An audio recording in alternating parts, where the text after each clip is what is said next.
iDubbbz blocked me over on Twitter a few days ago, and I could not be more happy about it because right then and there, it truly cemented to me in my brain that this man is completely washed up. He's on the shore right now having a philosophical conversation with a seagull. Now, I'm not sure what specifically caused him to block me, and I don't really care. He's been blocking anybody on Twitter who's criticized his, apology video or made fun of him in any capacity because he's sensitive. I thought this was hilarious. iDubbbz made this tweet basically saying that if you weren't a minority that was offended by his edgy jokes back in the day, that he doesn't care what you think about his apology. And this guy said that he's a member of the Afro-Latino community and he doesn't accept his apology, and then gets blocked afterwards. Bro, you can't have your cake and eat it too. You can't say that I only want feedback from minorities that were offended by my jokes, but also block the minorities that don't accept your apology or whatever. The funniest part is this guy's a troll. He doesn't actually feel offended by the things that you said, but he, like most of us, gets a kick out of pretending that what you said back in 2016 through 2018 was the worst thing ever, because it is funny. The way that iDubbbz apologizes for things that do not need an apology is so pathetic that sarcastically acting like he needs to apologize is really funny.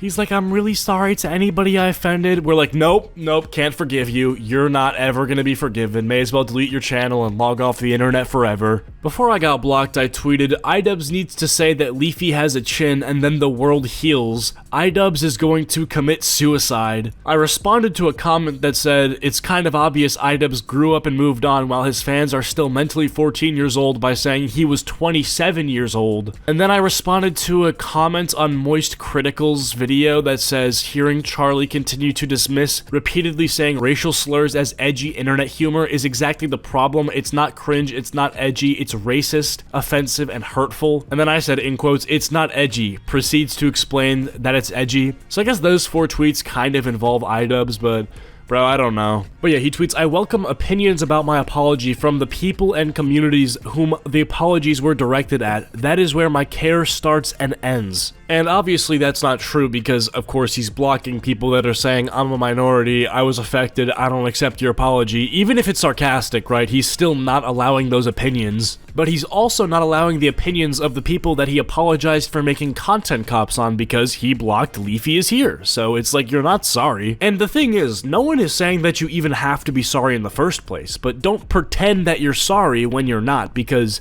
obviously you're not sorry to Leafy, and no one's saying you have to be, but don't say, oh yeah, I welcome your opinions when you literally have the guy blocked on Twitter, so he can't say anything about your apology. You know, Leafy actually told me that he was scared of you when he was 20 years old. You caused that guy legitimate emotional distress, and now what, 7 years later you just can't take any sort of feedback from him for that time period? Really mature, Ian. But the second reason why this tweet is so horrible is because he's literally saying, oh yeah, these are the only people that are allowed to criticize me. The only valid things that I can be criticized for are gonna come from this group of people, which is literally a direct hypocrisy from what he said in his content cop before. If you were to make one on me, what would he say? It seems like he wants to move past the comments, and I don't blame him. I would want to move past those as well, but I'm not going to let him off the hook that easy, because it seems like he has this disregard for what he can be criticized for. What would he say? And I just want to spell it out. Hey, dumbass, you did something stupid in the past. You can be criticized for it. So iDubbbz, as you once said, and I'm gonna reiterate what you once said because you had it right the first time, you said something stupid or you did something stupid, you can be criticized for it. In what world does it make sense to say, oh yeah, the 95,000 people that left a dislike on my new video, yeah, I don't want your criticism because you weren't affected by anything that I was apologizing for. If iDubbbz stabbed somebody, I can say, hey bro, don't do that, that's really bad what you did. Who is allowed to criticize iDubbbz for stabbing somebody is not limited to just the victim of the stabbing. In this case, you're a content creator, you make videos for a living, you have to answer to your audience and your fan base. It's so dumb to just be like, oh, I don't care, I don't really care about the feedback from people if they don't like me. It's like, yeah, I mean, maybe if you're JoJo Siwa, you can have that attitude of like, oh, haters gonna hate, then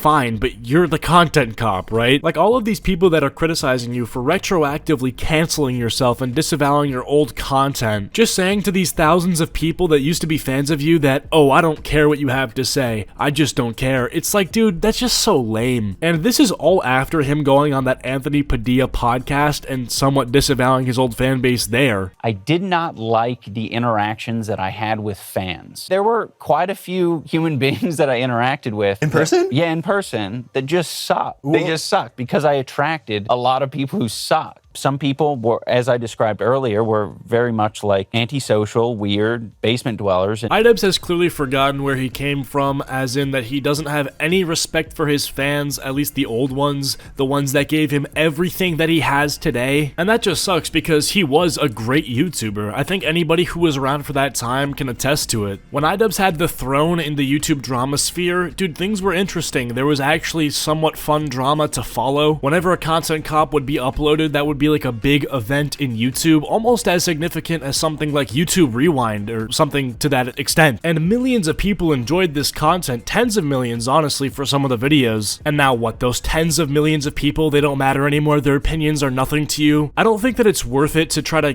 convince Idubbbz to care what these people have to say. I honestly think the numbers will kind of show for themselves if Idubbbz actually turns out to be making better content after this apology, because that's the next step. He actually has to make content now. He can't just say, oh yeah, my old videos were really problematic, I'm very sorry, but my new videos will be better, and then the new videos are just terrible. Like, this dude has to be cooking. If these new videos are cheeks and they're poopy, you gotta listen to the old fans. Like, what is he gonna do now? Like, politically correct bad unboxing? Content defund the police? Who even knows at this point? Let's get another episode of Disabled Pokemon Go. I know we're like 7 years too late, but that could be fire, come on. I have crippling depression. Hey folks, today we're going to go around and play some Pokemon Go. Dude, I don't want to be that guy because this is what everybody's saying, but bro, it's his wife, bro. Ever since his wife made the OF, it's just been downhill. Reclaim your wife, bro. We can still save this. We can get you back, Ian. I know you're still in there, but like, to be fair, RiceGum had a better sounding diss track, bro. Let's just be honest. A 30-minute vid, I'm who you're obsessed with. You look like your sister is the girl that you... Bro, it was just better. A 30-minute vid, I'm who you're obsessed with. You look like your sister is the girl that you have sex with. Yeah, do you get the... Hey, Loki!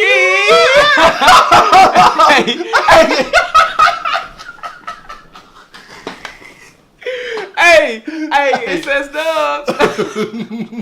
Wee. I don't know, bro. Maybe it's too late, but I don't think it is, man. I really don't. I think your wife just needs to do something so bad that it pisses you off and makes you just mentally reset back to 2017. People be like, oh, he's stuck in 2017. Yeah, pre-COVID when life was awesome. Also, it's so weird. Most of the people who are like, oh yeah, he's stuck in 2016, he's stuck in 2017, they're also the ones who hate Andrew Tate the most. So it's like, wouldn't you want to go back to 2016 to some extent? Now, I'm not saying that I want to go back to 2017 or 2016 or anything like that. Like, I like living in the present. The present moment is all you truly have. But let's stop acting like 2016, 2017 was like the worst and everybody was being evil. Like, nah, bro, it was fun, alright? But it was fun while it lasted. But anyways, I'm out.